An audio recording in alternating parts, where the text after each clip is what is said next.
Innallaha wa malaikatahu yusholluna 'alan nabi. Jadi sebelum ada salatnya kita, Allah sudah salawat kepada Nabi. Sebelum ada zikir, baca Quran, ngaji kita, belum ada thariqat kita, belum ada mazhab kita, belum ada manhaj kita, belum ada, Allah sudah bersalawat. Maka ciri-ciri musuh Allah, dia benci orang salawat. Meskipun sorbannya 7 kali lilit, meskipun jenggotnya sepanjang tali apa? Tali rapia. Nggak ngaruh ya? Tidak ngaruh, tidak berpengaruh. Bapak Ibu yang melakukan Allah, karena salawat itu adalah fiilnya Allah. Salawat itu apa? Apa arti fiil? Kerjanya Allah. Dengan salawat itulah Allah menciptakan. Salawat itu artinya cinta dan kasih sayang. Maka kalau kita salawat, Allahumma salli ala Sayyidina Muhammad, apa artinya? Ya Allah, sampaikan cinta, salam, kasih sayang kepada baginda Nabi Muhammad. Jadi salawat itu jangan pakai terjemahan biasa. Ya Allah beri salawat ke Nabi Muhammad. Itu bukan memaknai, itu namanya translate, menterjemah. Bersalawatlah dengan rasa. Bersalawat dengan rasa. Kita mengatakan, Ya Allah, baligh salami wa salati ala Sayyidina Rasulullah. Sampaikan salamku, rinduku, cintaku kepada Rasulullah sallallahu alaihi wasallam. Assalamualaikum warahmatullahi wabarakatuh.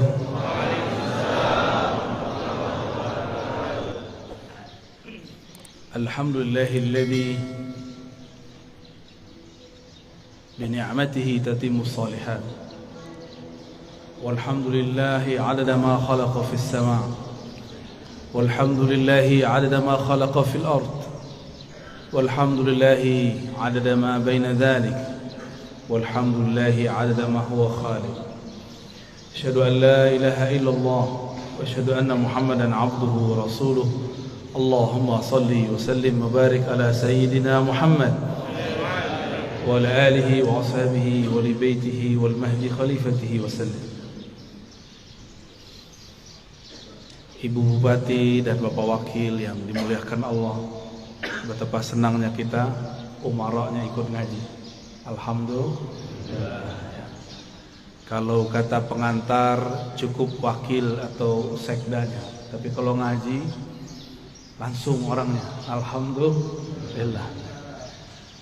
Bapak Ketua Pengurus MUI, Ketua Takmir, para ulama dan jamaah yang dimuliakan Allah. Tidak mudah bangun sebelum subuh ya. Karena tidak mudah jika dipikirkan pakai akal. Karena bangun waktu subuh, sebelum subuh itu bukan urusan kita. Itu urusan Allah. Oleh karena itu, sebelum tidur minta izinlah kepada yang menghidupkan, yang mematikan. Bismikallahumma ahya wa amut, atau amutu wa ahya, sama. Ya Allah, izinkan aku tidur dan hidup kembali. Kalaupun bangun dalam nama Allah, maka kita bangun mengatakan alhamdulillahilladzi ahyana. Terima kasih yang telah mengembalikan hidup kami ya Allah.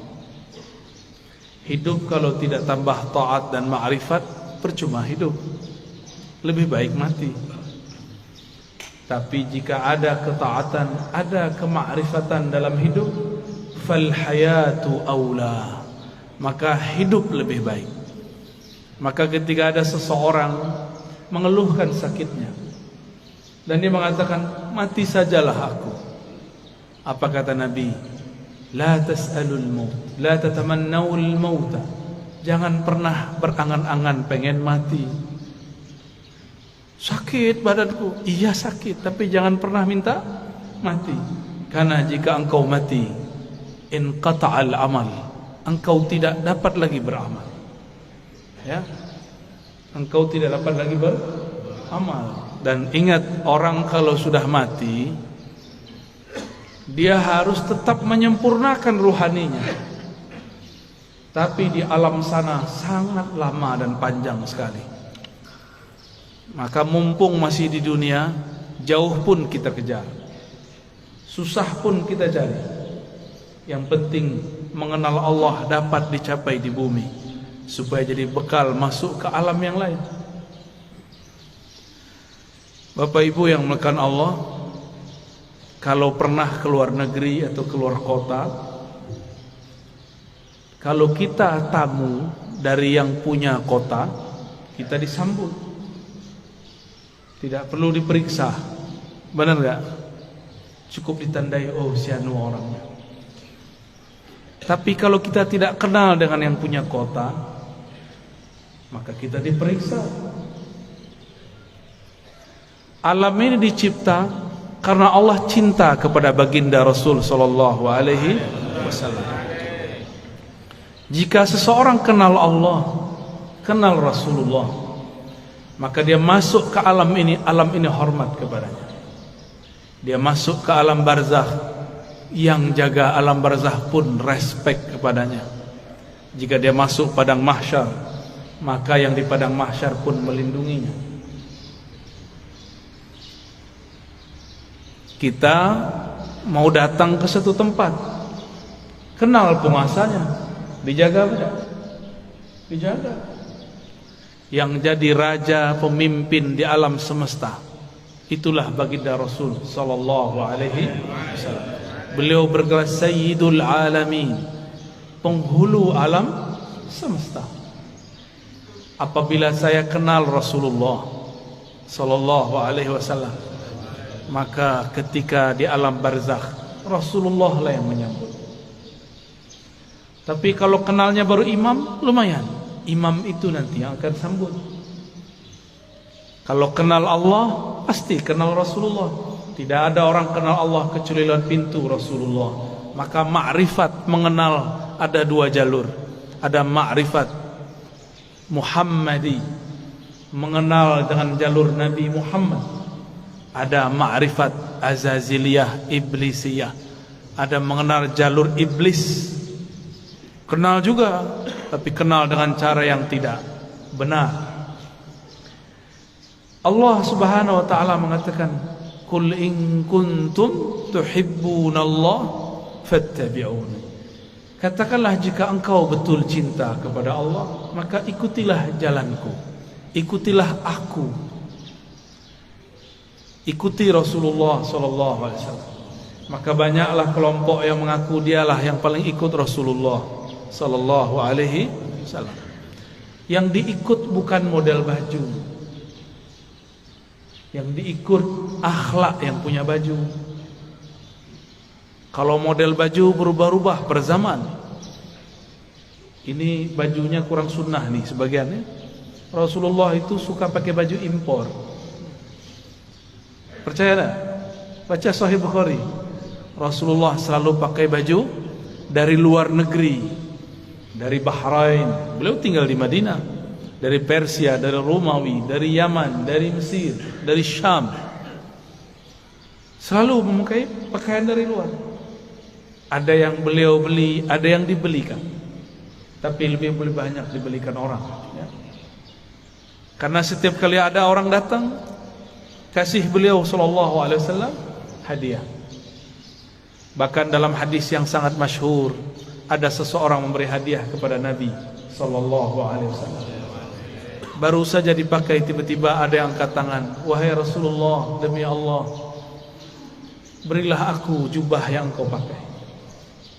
Hadis riwayat Imam Muslim. Rasulullah tolak. Rasulullah itu Abul Arwah, Abul Alamin, bapaknya alam semesta. Karena beliaulah alam ini Allah cipta. Maka jika ada anak-anaknya minta, tidak mungkin beliau tolak. Bukan saja manusia, semua yang di alam ini meminta, pasti beliau terima.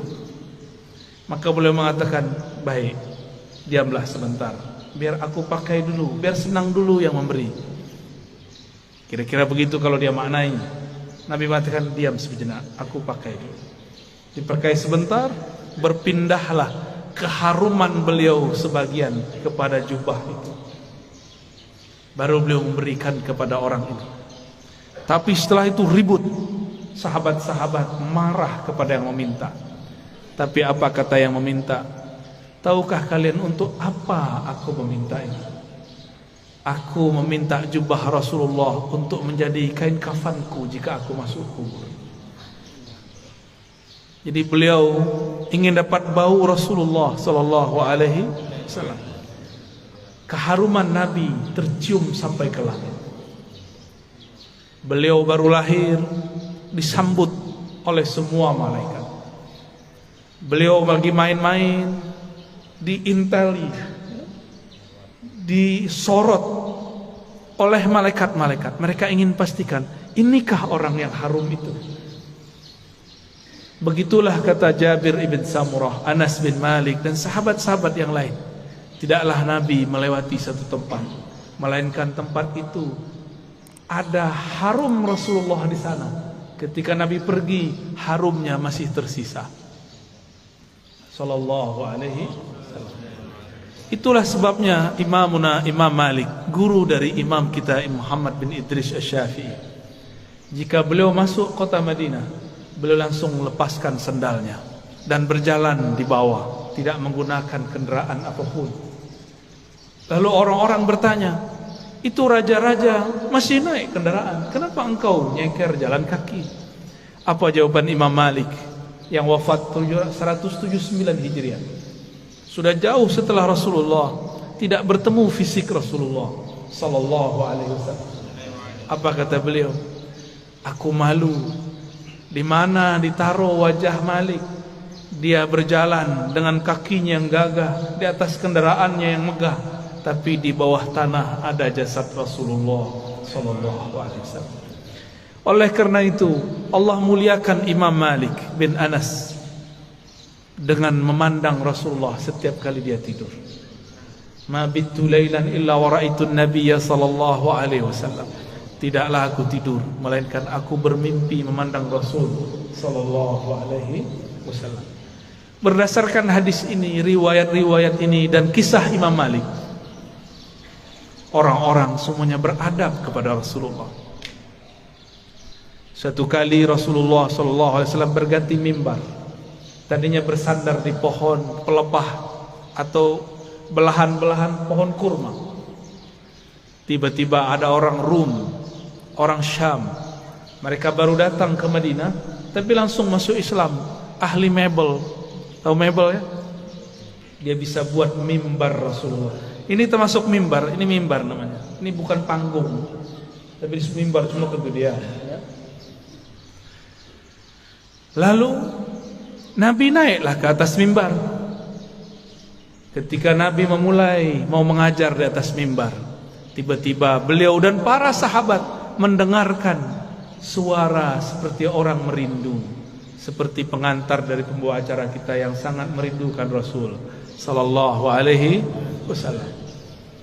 Ternyata suara dilihat tidak ada anak-anak, tidak ada orang-orang, tidak ada siapapun yang menangis. Rasulullah mengerti, maka beliau mengatakan, yang menangis itu pohon kayu yang aku jadikan sandaran. Sekarang aku tinggal karena ada mimbar yang baru. Maka beliau turun sejenak. Itu tiang pohon dielus-elus, hanna hanina.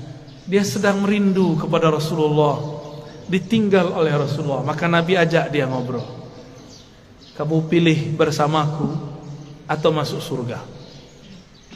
Kalau kita ditanya begitu, maunya apa? Masuk surga. Samalah dengan kayu. Kata si kayu, masuk surga wahai Rasulullah. Ya, tinggian dikit daripada onta ya. Kalau onta datang kepada Rasulullah ngaku masalah perut, punggungnya sakit, ngadu kepada Rasul, mengadukan perasaan perut dan punggungnya yang berat.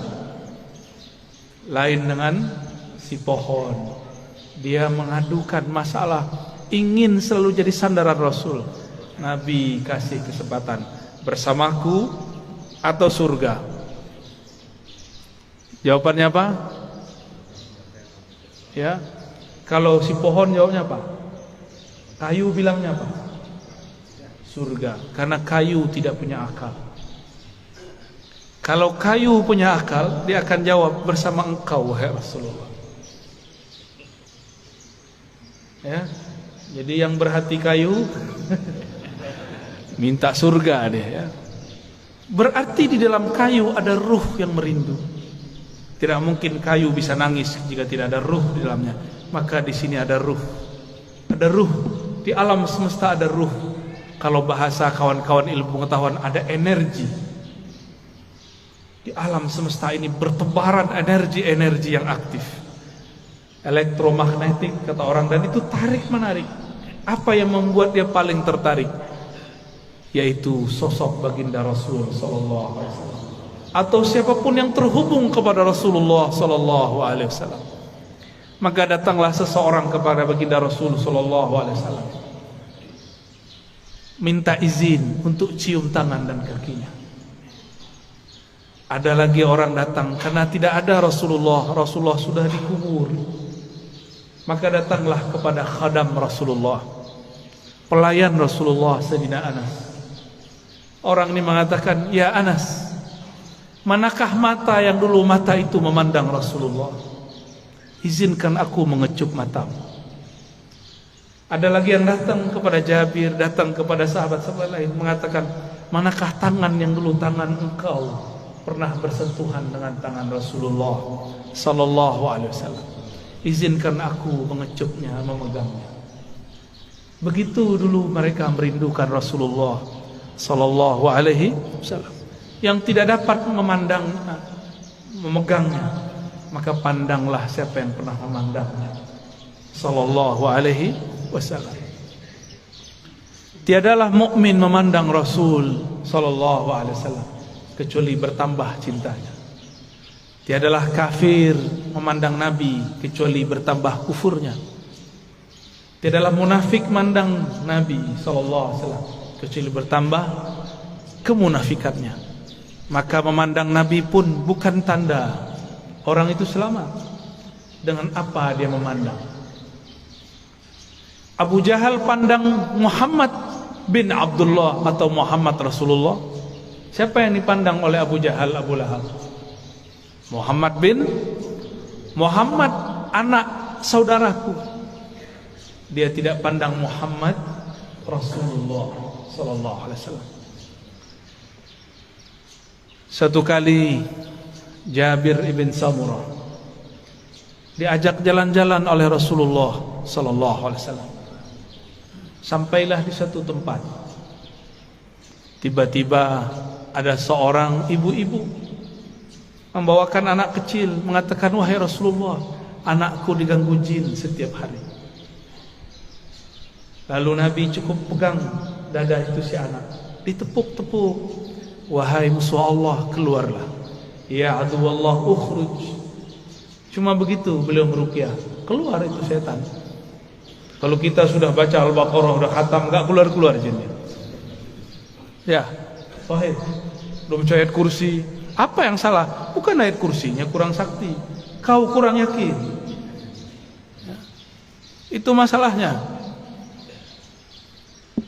Rasulullah SAW sumber keyakinan, maka tidak perlu baca-baca. Beliaulah Al-Quran yang berjalan. Ketika Sayyidah Aisyah mengatakan akhlaknya Rasulullah adalah Quran, berarti Rasulullahnya apa? Jika akhlaknya Quran, sifatnya apa? Jika akhlaknya Quran, namanya apa? Jika akhlaknya Quran, zatnya apa? Yang punya akhlak itu dirinya siapa? Tentulah ia hakikat dari Al-Quran itu sendiri. Maka jika Rasulullah meruqyah orang cukup sentuh hilang. Kita sudah hembus 10 kali enggak hilang-hilang, karena merasa pintar, ya? Tidak melalui Rasulullah sallallahu alaihi wasallam. Dulu ada makhluk paling hebat di langit dan kemudian menjadi penguasa surga. Dia bergelar Harisul Jannah atau Khazinul Jannah, pemegang kunci surga. Sayang tidak pernah solawat kepada Rasulullah sallallahu alaihi wasallam. Bagaimana dia mau solawat? Ternyata kadang-kadang orang itu diuji dengan orang yang paling dia benci.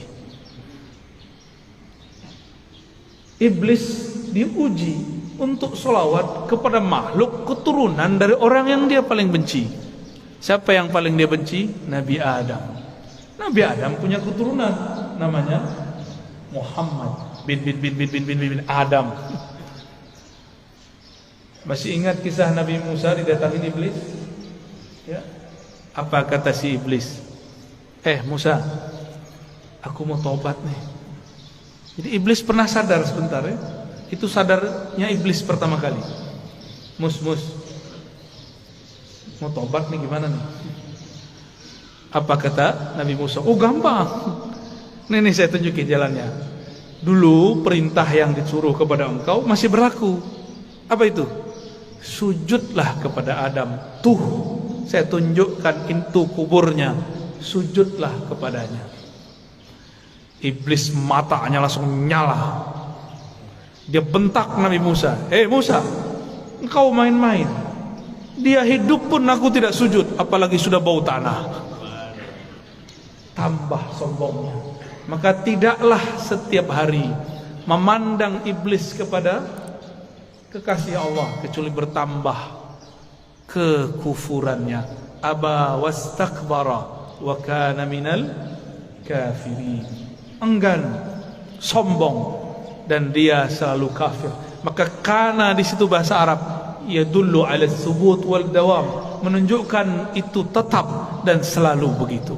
Maka kana tidak berarti selalu past tense, dia telah, tapi dia selalu.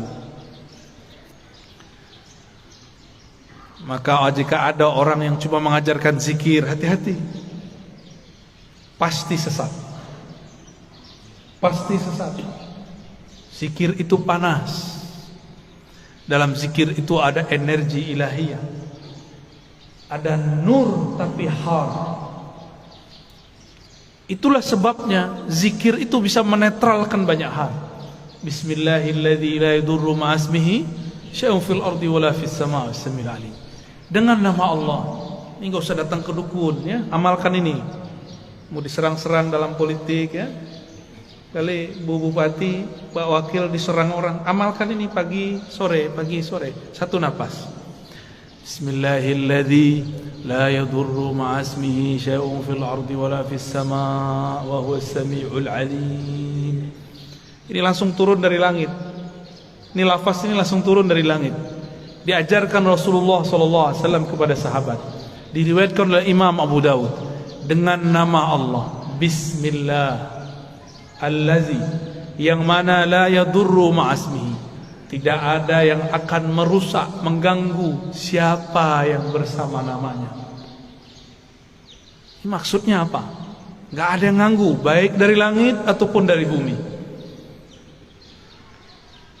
Namanya Allah. Allah titipkan semuanya ke dalam qalbu Rasulullah sallallahu alaihi wasallam. Maka orang yang datang kepada Allah lewat pancaran kolbu Rasulullah, dia langsung diterima. Kalau saya masuk kantor Bu Bupati, bawa surat sakti dari Bu Bupati, diterima nggak? Diterima. Tadi kalau bawa proposal nggak ada janjian, ditolak nggak? Ditolak. Biasanya kalau pegawai itu ada kartu ya, kartu pengenal diri. Apa namanya? ID card. ID card. Itu kalau kita kemana-mana pakai ID card. Tertulis di situ statusnya apa. Pasti tempat itu menghormati kita. Yang dipandang bukan kita, ID cardnya. Ya. Siapa yang membawa nama Allah, siapa yang bersama Rasulullah, maka dia akan dihormati di mana saja. Imam Ahmad bin Hanbal dilecehkan oleh Al-Ghujur, ditelanjangi Pak. Itu Imam Ahmad bicara kepada sarungnya, wahai sarungku, tutuplah auratku. Takutlah kepada Allah, engkau mempermalukan aku. Langsung naik itu, diturunin lagi oleh Al-Ghujur, enggak turun-turun. Algojonya takut. Mulai Algojonya takut, Pak. Ayah Buya Hamka mau dirampok oleh penyamun dulu di tengah jalan. Dulu kan belum ada PJR ya, belum ada polisi ngawal kalau Ustadz jalan ya. Dulu ayah dari Buya Hamka namanya Syekh Abdul Karim Amrullah mau dirampok, mau dibunuh oleh penyamun. Terus beliau bilang, tunggu sebentar, saya baca surat Yasin dulu. Yasin. Yasin itu nama siapa? Nama Rasulullah SAW. Terus ada teknik membacanya. Selesai baca Yasin, itu orang sudah sujud-sujud.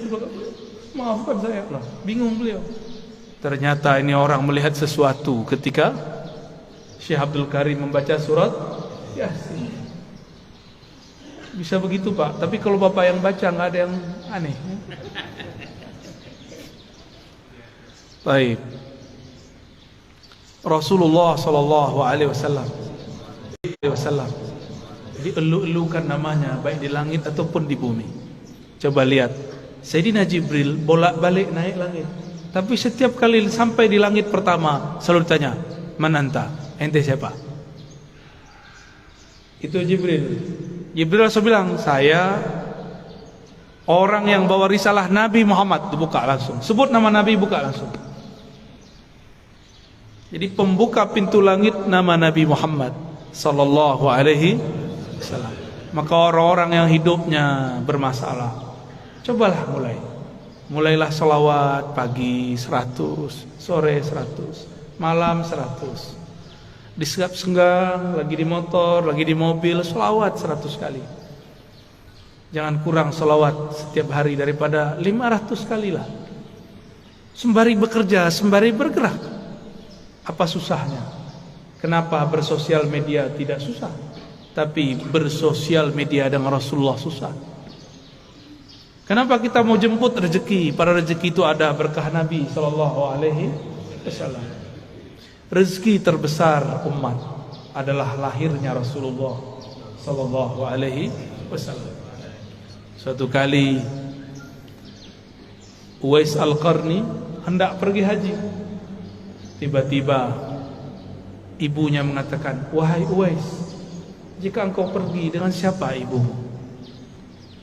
Kata Uwais, "Baiklah ibunda, tapi tunggu sebentar, aku berikan semua perbekalanku kepada temanku yang sedang merindukan Rasulullah. Tapi dia tidak punya bekal, orang tuanya sudah tidak ada. Dihantarkanlah kepada orang itu. Entah dapat apa rasanya. Orang-orang berangkat, dia tidak bisa berangkat. Teman-temannya Uwais dan teman-temannya semua berangkat, orang ini enggak berangkat. Tiba-tiba Uwais ketuk pintu mengatakan, "Wahai Tuan, wahai sahabatku, ini semua bekalku, aku berikan kepada engkau." Orang ini lagi sujud, ingin berangkat tapi tidak punya uang, ingin berangkat tidak punya kendaraan. Apa yang dia rasakan? Lalu dia bertanya, "Lalu engkau bagaimana wahai Uwais?" "Aku masih punya ibu. Jika rindu Rasul Sallallahu Alaihi Wasallam harus merawat ibu. Orang yang rindu Rasulullah tidak hormat kepada ayah ibunya, batal cintanya. Orang cium tangan guru tapi tidak cium tangan ayah ibunya, batal cium tangannya. Orang yang ziarah ke ulama tapi tidak ziarah ke ayah ibunya, batal cintanya kepada ulama." Betapa aneh sekarang, banyak orang baik ke gurunya tapi membentak ayah ibunya. Aneh. Masih punya ibu sebagian besar, ayah nanti pulang cium tangannya ya. Baca sholawat ketika mencium tangannya. Semoga Allah ridha melalui ini. Dan pasti ridha. Ridha Allah itulah kunci dalam tangan ibu. Kenapa disebut ibu dan ayah itu kunci ridha Allah? Ridha Allah fi ridha walidain. Karena merekalah kita ada secara fisik, secara ruhani kita ada karena ruhaniah Rasulullah. Maka Rasulullah Nur Muhammad ruhnya disebut Ahmad, disebut Ummul Arwah, induknya semua ruh. Muhammad, nurnya disebut Abul Arwah, bapaknya semua ruh. Ini cuma istilah, bahwa segala satu bersumber darinya. Inilah yang sering kita katakan ketika Allah menciptakan alam semesta. Apa yang Allah lakukan pada alam? Allah menciptakan alam ini supaya alam ini sempurna dengan menyembahnya. Allah tetap sempurna tanpa disembah alam. Allah ciptakan alam supaya alam itu sempurna dengan menyembahnya. Disebut dalam Quran liya'budun, untuk menyembahku. Siapakah yang paling sempurna menyembah Allah? Rasulullah SAW. Siapakah yang paling kenal Allah? Rasulullah SAW. Maka yang dimaksud dalam ayat ini, tidaklah aku ciptakan jin dan manusia illa liya'budun, kecuali untuk menyembahku sebenar-benar menyembah, mengenalku benar-benar mengenal. Itulah sosok Rasulullah sallallahu alaihi wasallam. Jadi ayat ini berbicara tentang Rasulullah sallallahu alaihi wasallam. Jadi jika ada orang mengatakan tidak usah buat maulid, tidak usah buat zikir-zikir, gak usah buat zikir jamaah, gak usah buat manaqib, tugas kita ibadah, ya itu ibadah. Dan ibadah yang paling tinggi adalah as-salawat ala nabi sallallahu alaihi wasallam. Ini saya ulang-ulang ya, supaya masuk ke alam sadar kita dan alam bawah sadar kita. Allah sholat nggak? Allah sholat nggak? Allah tadi sholat subuh nggak? Nggak. Saya ulang yang kenceng dong. Allah sholat nggak? Allah haji nggak? Allah puasa nggak? Allah sedekah nggak? Tapi Allah bersalat. Innallaha malaikatahu yusholluna 'alan nabi. Jadi sebelum ada salatnya kita, Allah sudah salawat kepada Nabi. Sebelum ada zikir, baca Quran, ngaji kita, belum ada thariqat kita, belum ada mazhab kita, belum ada manhaj kita, belum ada, Allah sudah bersalawat. Maka ciri-ciri musuh Allah, dia benci orang salawat. Meskipun sorbannya 7 kali lilit, meskipun jenggotnya sepanjang tali apa? Tali rapia. Bapak kayaknya kesal banget orang itu ya. Korban sepertinya ini ya. Nggak ngaruh ya. Tidak ngaruh, tidak berpengaruh. Bapak Ibu yang melakukan Allah, karena salawat itu adalah fiilnya Allah. Salawat itu apa? Apa arti fiil? Kerjanya Allah. Dengan salawat itulah Allah menciptakan alam. Salawat itu artinya cinta dan kasih sayang. Maka kalau kita salawat, Allahumma salli ala sayyidina Muhammad, apa artinya? Ya Allah, sampaikan cinta, salam, kasih sayang kepada baginda Nabi Muhammad. Jadi salawat itu jangan pakai terjemahan biasa. Ya Allah beri salawat ke Nabi Muhammad. Itu bukan memaknai, itu namanya translate, menterjemah. Berselawatlah dengan rasa. Berselawat dengan rasa. Kita mengatakan, ya Allah, baligh salami wa salati ala sayyidina Rasulillah. Sampaikan salamku, rinduku, cintaku kepada Rasulullah sallallahu alaihi wasallam. Kalau sudah cinta, apapun yang disuruh, yang dimintanya, mau enggak? Dulu kita belum kenal orang, ngasih 500 aja susah. Sekarang sudah jadi pasangan, mau dia minta 5M, kalau ada kita kasih. Kalau nggak ada, salawat ya. Jamaah subuh yang diberkahi Allah, bahkan subuh ini ada karena salawat kepada Rasulullah sallallahu alaihi wasallam. Was-subhi idza tanaffas. Begitu ayatnya. Demi waktu subuh yang berhembus, yang bernafas. Jika Allah tidak bernafas dengan salawatnya, maka bunyi nafasnya Allah salawat kepada Rasulullah sallallahu alaihi wasallam. maka niatkan hidup ini untuk bersolawat kepada Rasulullah. Inilah yang disebut takhallaqu bi akhlaqillah. Tirulah fiil-fiilnya Allah, tirulah akhlaknya Allah. Allah itu mencipta alam dalam solawatnya karena cinta kepada Rasulnya. Maka beramallah karena cinta, bukan lagi buat maulid, buat manakib karena ada hajat. Pak Kiai, Pak Ustadz, doakan saya bisa beli apa? Beli rumah. Pak Kiai, doakan saya beli mobil. Pak Kiai, samalah kau dengan onta itu ya. Onta datang ke Nabi, ya Rasulullah, perutku lapar, tugasku banyak, tuanku nggak tahu diri. Onta datang nangis, yang dikadukannya bukan ya Allah Rasulullah izinkan aku bersamamu, nggak ada dia ngomong begitu. Onta, paham onta? Si kayu ngomong, aku ingin di surga aja. Tapi beda dengan Abu Bakar, beda dengan Umar, beda dengan Utsman, beda dengan Ali. Mereka ingin jadi pintu-pintunya Rasul. Maka ujung dari pintunya Rasulullah, pintu terdekat Sayyidina Ali. Apa kata beliau? Aku kota ilmu, Ali lah pintunya. Maka tiada satu mazhab, satu manhaj, satu aliran, satu pemikiran yang sahih kecuali sanadnya bersambung kepada Sayyidina Ali. Tapi syaitan tidak tinggal diam. Dia buatlah, dia campur adukkanlah cinta kepada Ali dengan benci kepada sahabat.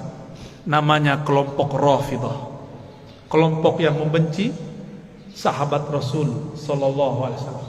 Ya, kita cinta Sayyidina Ali, cinta juga sahabat Rasul. Ini perbedaan kita dengan Syiah Rafidah. Mari berguru kepada orang bersanad, nanti bersambung kepada Sayyidina Ali.